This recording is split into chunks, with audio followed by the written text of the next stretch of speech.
Olá, nós somos os alunos da segunda série B e viemos discorrer brevemente sobre a cultura do ódio e a campanha da fraternidade. O discurso do ódio presente nos dias de hoje, discriminação de raça, gêneros, crença, orientação sexual, são reflexos de ações que aconteceram no passado da história do mundo. Infelizmente, o discurso do ódio está presente em grandes fatos históricos, como guerras, ditaduras, colonizações e entre outros.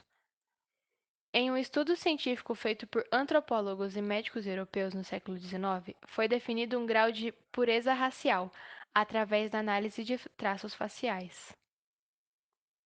Muitos desses cientistas também baseavam-se na teoria darwinista da seleção natural e a evolução da espécie e acreditavam que as leis aplicáveis para a evolução dos seres vivos eram válidas para caracterizar a hierarquia das civilizações, sendo as mais fortes feitas por raças superiores. Esse pensamento foi usado para justificar a colonização do continente africano e também para o regime nazista. Isso fez com que ambas houvessem um extermínio de raças inferiores, negros e judeus. Eles foram escravizados ou serviam de cobaia para experimentos médicos em que muitas vezes eram mortos.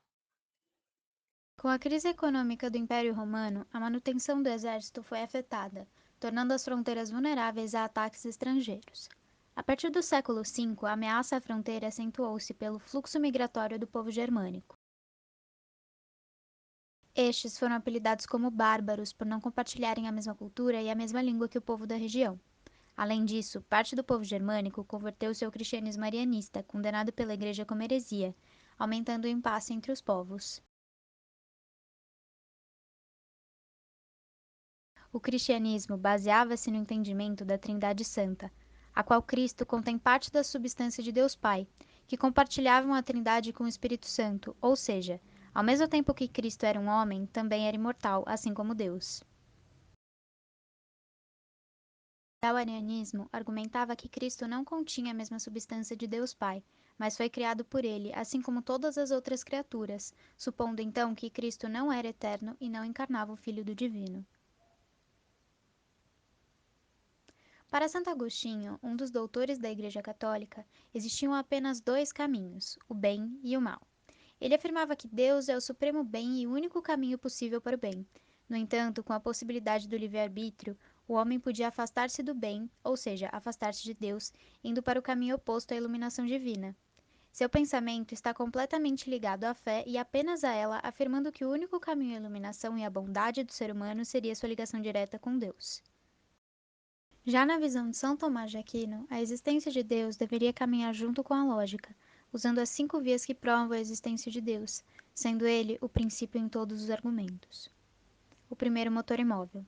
Nesse sentido, se tentarmos encontrar as causas de todos os movimentos do universo, nunca terminaríamos essa tarefa infinita, o que faz necessário pensar que para todo movimento existe um primeiro motor imóvel, que deu origem a todo movimento posterior. A primeira causa eficiente.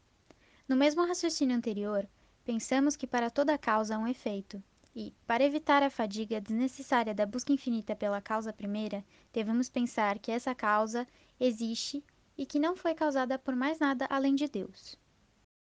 Ser necessário e seres possíveis.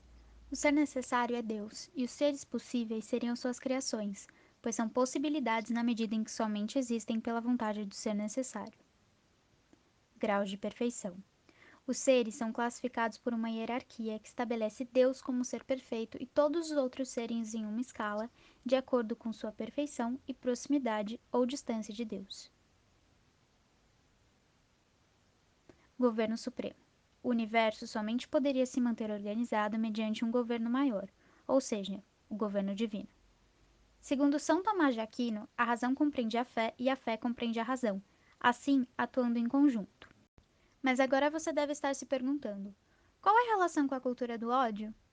Santo Agostinho utiliza apenas a fé em um Deus e sua religião, assim excluindo todo e qualquer pensamento divergente, naquela época considerado como heresia pela Igreja Católica. Já São Tomás de Aquino também usa da fé, mas em conjunto à razão, levando em consideração todas aquelas religiões contendo ele, mesmo com pensamentos e ideais diferentes da sua religião. A cultura do ódio presente no nosso cotidiano é algo que infelizmente se tornou comum, pois ela engloba discriminações, preconceitos, guerras, intolerância, raiva e outros vários fatores. O lugar que essa ignorância toda é mais comum é na internet, onde grande parte de nossa sociedade é ligada a todo momento. E já que todos estão atrás de uma tela, sendo assim completos anônimos, não pensam se o que eles dizem vai incomodar algum grupo ou alguma religião. No ano de 1989, foi decretada pela legislação brasileira a lei que considerava crime a prática de intolerância religiosa. Se nós observarmos, hoje em dia ainda temos muitos casos onde pessoas são mortas por apenas seguir uma religião, onde esse ato não era considerado um crime antigamente, em um país laico desde 1890, ou seja, aproximadamente 100 anos para o surgimento de sua primeira lei. A intolerância religiosa é um aspecto muito frequente nas variadas comunidades religiosas, onde em muitos casos, se o indivíduo roga a algum ser espiritual ou entidade diferente das demais, o mesmo pode acabar sendo perseguido e, na pior das hipóteses, a pessoa pode acabar sendo morta. Além da intolerância religiosa, um aspecto que infelizmente também é muito comum em nossa sociedade é o racismo. De acordo com a matéria de 2016 postada pela BBC News, a cada 23 minutos um jovem negro é assassinado no Brasil, sendo um total de 63 mortos por dia.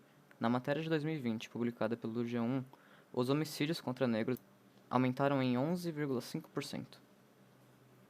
Desde a era colonial e escravocrata,